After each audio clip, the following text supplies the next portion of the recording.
Bonjour, bonjour, j'espère que vous allez bien. Moi, je vais super bien comme d'habitude. N'oubliez pas de partager, de liker, de vous abonner et surtout, mettez le pouce en l'air parce que je sais que ça ne vous coûte absolument rien du tout.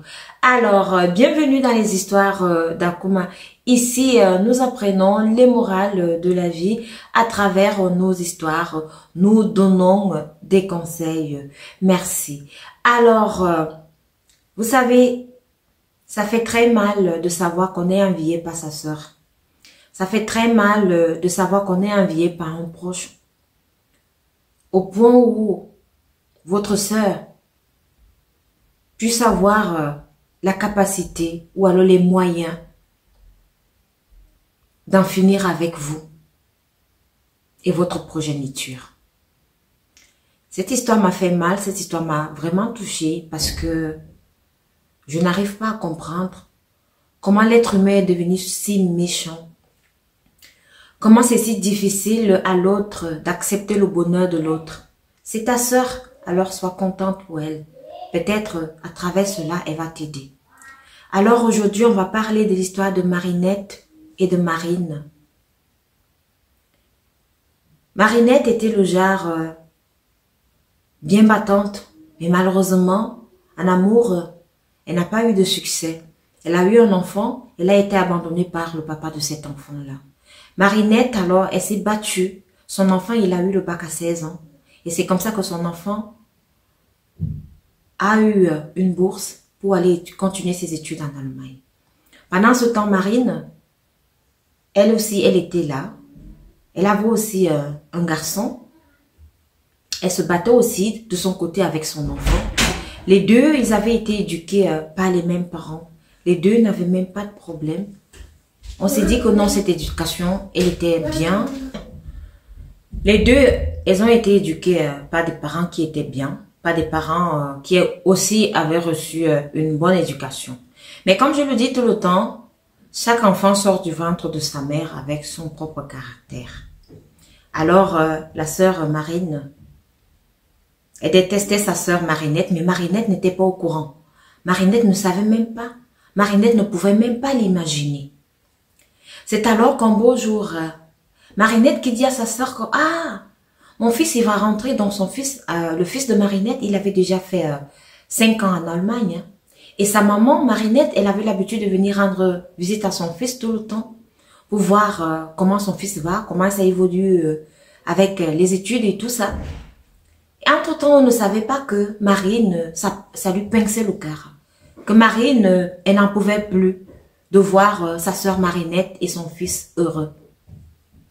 C'est alors que, comme je disais tout à l'heure, Marinette, elle a dit à sa sœur, « Ouh, notre fils, il arrive, il vient nous rendre visite parce que ça fait quand même longtemps, ça fait 5 ans, histoire aussi de passer du temps avec son neveu, ton fils. »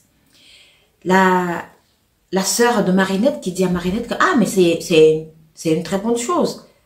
Mon fils, il sera heureux de l'accueillir, il sera bien content, ils vont passer du bon temps ensemble. » C'est comme ça que le fils de Marinette arriva alors. Marinette, elle est partie à l'aéroport, elle est allée chercher son fils. Elle lui dit « Bon, là, je suis encore occupée, je dois retourner au travail, mais là, je vais aller te laisser chez ta tante. En fait, tu as ton cousin là-bas, vous allez passer du temps ensemble. Et après, je viendrai te chercher, on va aller manger au restaurant. » C'est comme ça que Marinette, alors, elle s'en va, toute contente chez sa sœur. Elle laisse son fils. Elle dit à sa sœur que non, elle a encore du travail. Elle arrive. C'est comme ça que la sœur de Marinette, alors, elle est restée et dit, « Ah, mais il faut que je te prépare quelque chose à manger rapidement, là, et tout. Ça fait longtemps que tu n'as plus mangé la nourriture du pays. Je sais qu'en Allemagne, c'est difficile et tout. » Le garçon, il dit, « Ah, oui, bon, oui.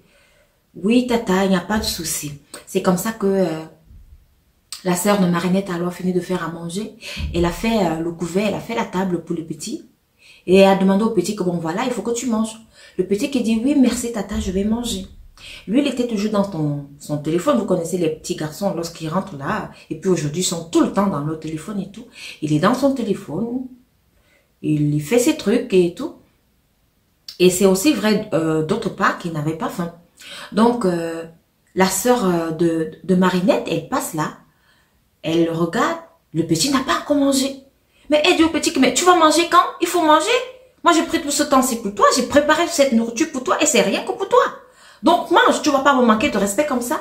C'est comme ça que le neveu de la sœur à Marinette, donc le fils de Marinette, il dit à sa tante que non. Oui, tata, je vais manger, mais là, j'ai pas encore faim. Il n'a même pas dit à sa tante que, comme tu vois là, je dois aller manger après avec maman. Non, il a seulement dit à sa tante que, tata, j'ai pas encore faim, et puis, je vais manger, tata.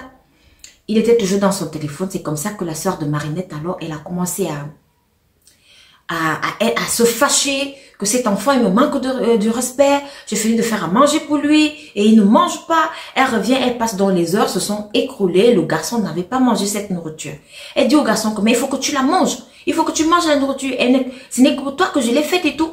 Et le garçon, vous savez, il est parti en Allemagne, il avait 16 ans, ça veut dire qu'il était encore enfant.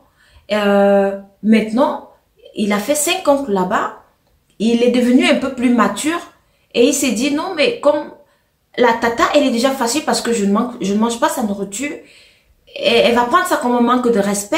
C'est comme ça que le petit dit donc à sa tata que non, tata, je vais manger. Mais pour le moment, tata, je dis, j'ai pas encore faim, je vais manger. Au même moment, alors, son neveu, en fait, le fils de la sœur de Marinette est arrivé. Il entre, il salue son cousin et tout. Ils se mettent à causer et tout et tout. Après, il dit, bon, je vais d'abord dans la chambre, j'arrive.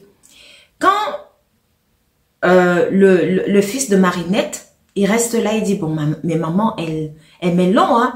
Là, il est déjà 20 heures. Elle a dit qu'on allait aller manger, on va aller manger quand même. Moi, je commence à avoir faim.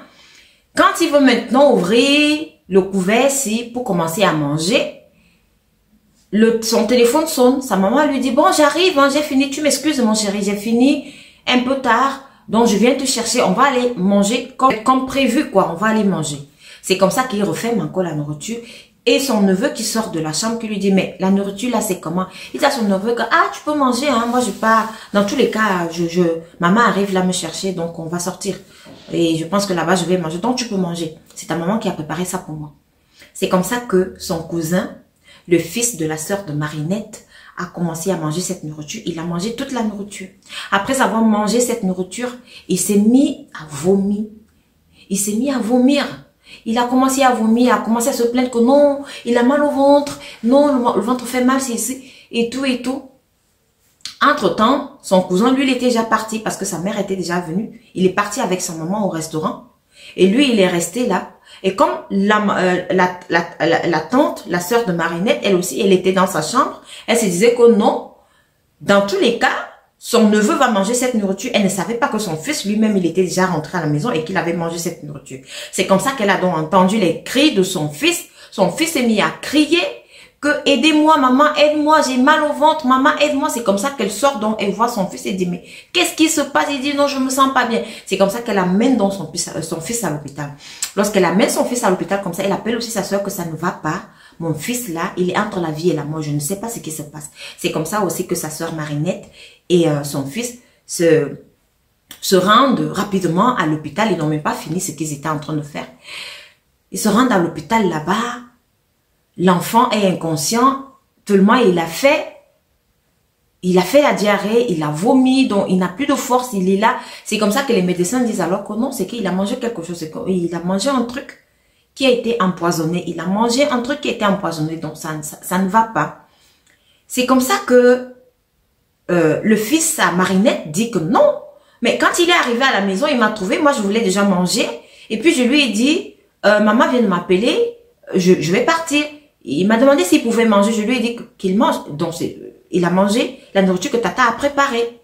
C'est comme ça que la sœur à Marinette dit au fils de Marinette, quoi? Tu as osé donner cette nourriture-là à mon fils? Tu voulais tuer mon fils?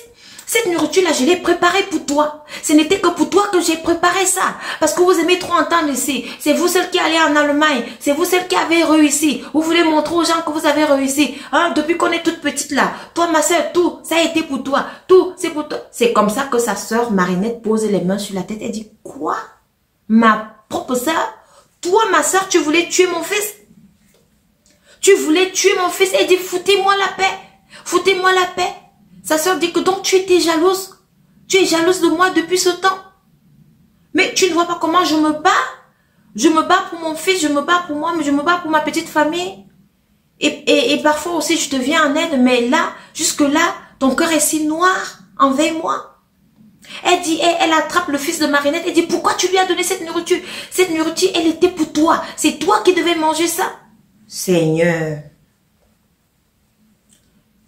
Les médecins n'en croyaient même pas leurs oreilles. Tout le monde qui était là était bluffé. Tout le monde n'en revenait pas. C'est comme ça que lorsque sa maman, la maman du jeune homme qui avait mangé cette nourriture-là, était en train de bavader comme ça, son fils revient donc. Il revient donc à lui. Donc, il entendait tout ça. Il dit à sa tante et à son neveu que je vous demande pardon. Je vous demande pardon. Je ne savais pas que ma maman était comme ça. Moi, voici qui suis en train de payer les pots cassés des agissements de ma maman. Je ne savais pas qu'elle était comme ça. S'il vous plaît, veuillez m'excuser, pardonnez-moi. C'est moi qui paye maintenant le prix des actes de ma maman. Donc, quand le fils a fini de parler comme ça, la sœur de Marinette, elle a eu honte. Elle s'est mise à pleurer, elle a demandé pardon à sa sœur. Vraiment pardon, je ne sais pas ce qui m'a pris. C'est que depuis là, je t'envie. Depuis là, tout, c'est toi qui fais tout. Tu vas en Allemagne, tu rentres, tu fais des trucs et tout. Je te demande pardon, pardonne-moi et tout et tout. C'est comme ça que Marinette a dit à sa sœur. Je te pardonne. Moi, je n'ai même pas de problème avec ça. Je te pardonne, tu vois, tu as failli tuer ton propre fils. Je te pardonne. C'est comme ça que Marinette a alors pris son fils. Elle a coupé les ponts complètement avec sa soeur. Elle a renvoyé son fils directement en Allemagne que ton séjour, ça s'achève là maintenant, ça s'achève ici, donc tu rentres en Allemagne. Son fils est rentré. Mais jusqu'à présent, Marinette n'est plus jamais entrée en contact avec sa soeur. C'est incroyable, non? De savoir que ta propre soeur, ton propre frère, ton propre sang veut en découdre avec toi. Je ne sais pas comment ce sentiment de jalousie peut naître. Dans les familles, entre frères, entre sœurs, c'est difficile. Il faut se réjouir de la réussite de son frère. Il faut se réjouir de la réussite de sa sœur. Marinette aujourd'hui, elle en souffre parce qu'elle n'est plus en contact avec sa sœur. Mais elle est obligée de le faire parce qu'on a l'habitude de dire qu'une personne qui t'a raté une fois, la deuxième fois, cette personne-là ne va pas te rater. Elle ne va pas te le rater. Même comme elle a demandé pardon, même comme elle a dit non, elle ne savait pas ce qu'il a pris. Mais je dirais dans ce cas, mieux vaut faire comme Marinette, couper les ponts et s'éloigner. Et tirer une leçon de tout ça. C'était donc l'histoire de Marinette et de son fils. Merci de m'avoir écouté. Et j'espère qu'à travers cette histoire, vous avez décelé la morale de cette histoire. Et aussi, à travers cette histoire, je voulais partager de l'amour avec son prochain et aussi de l'amour fraternel, familial. Merci de m'avoir écouté et rendez-vous à la prochaine vidéo.